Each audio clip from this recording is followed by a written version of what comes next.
Hey, what's going on YouTube? Climb here.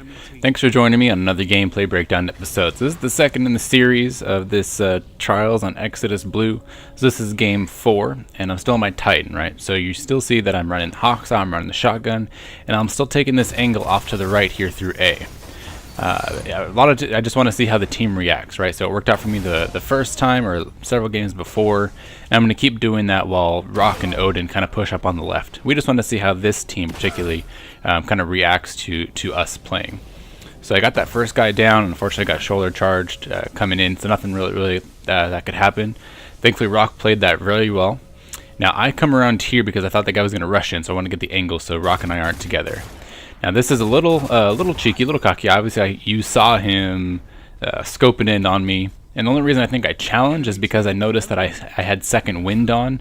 Second wind is that the perk where after you're revived you have extra speed, so it's like your strafing ability is as if you were running without having to actually run. So it's really nice for battling. I think that's probably the only reason I battled or I engaged on that one in particular. I think what I would have preferred to see, had that been a normal engagement without second wind, is just slide through that doorway or underneath that sight line, just to really be challenging. So I knew that I changed up my position this time because I knew that guy was going to be isolated up on the seaside heavy. And once I knew he was going to be isolated through, or at least zoned off because of my grenade, I came back to Rock and Odin because they said they had someone that they were engaging. So I just came to help out since I wasn't really afraid of the guy up on C. And then that stupid shotgun range on my part, I still can't believe that I actually got him.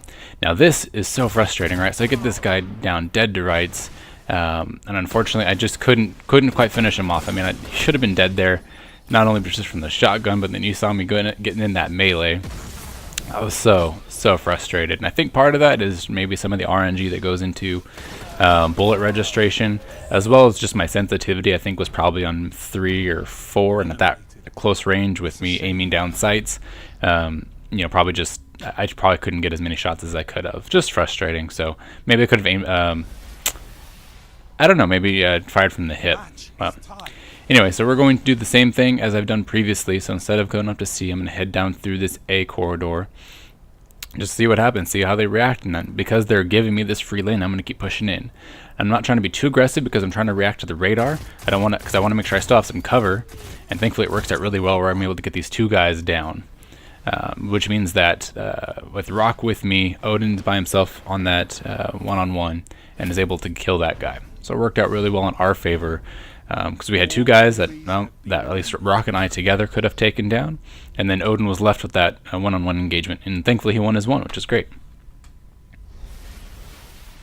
So of course, gonna keep going through the same A side. Again, this setup and this positioning has been really effective during this trial, so if it comes up again, I recommend it. Now, I didn't push in there because I saw someone pop up on my radar. And when that happened, I wanted to anticipate that someone was going to have the jump on me with a sniper or a primary, or even 2 of them would be able to team fire me down before I would have had him. So here I knew someone was around the corner because he was firing at me, so I tucked in, I hugged on that wall, jump up, try to get the shotgun. Unfortunately missed, probably because again my sensitivity was a little low, and then I get that sweet triple kill. Thankfully that one was the round. I think we would have lost that just because a little chaotic, but that was sick. Alright, so we're going to reset, and we're going to go towards heavy. So Rock says that he's close to a heavy, or I'm sorry, his super, so he's going to go kind of pester the other guys on their heavy.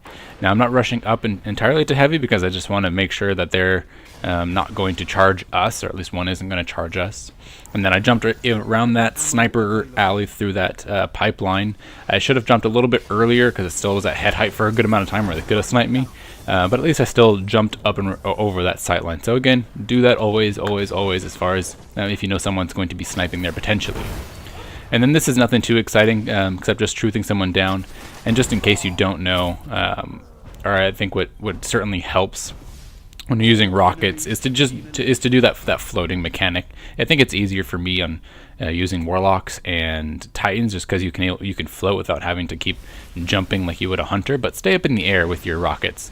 Really helps just kind of get you a bit wider field of view and kind of throws off the team. So I'm just changing up my angle a little bit. Odin gets that sig pick. Still up on those boxes up to the left there. And I wasn't sure if they were going to come in, so I wanted to throw my lightning grenade, which is a stupid angle. You saw that. Not like it was going to be effective at all anyway. And when Odin pops his golden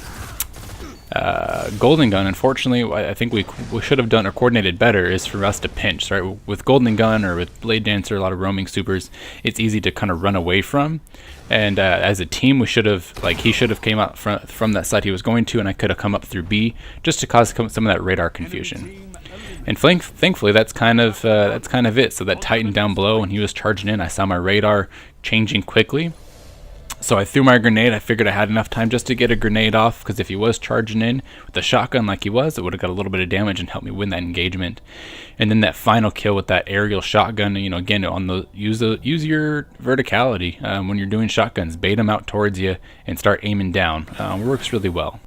But I hope you enjoyed watching. Hopefully some of this was a little bit of a reminder of some of these things I've talked about before, or maybe they're new and help you in the future. So thanks for watching. I appreciate the support. Cheers, guys.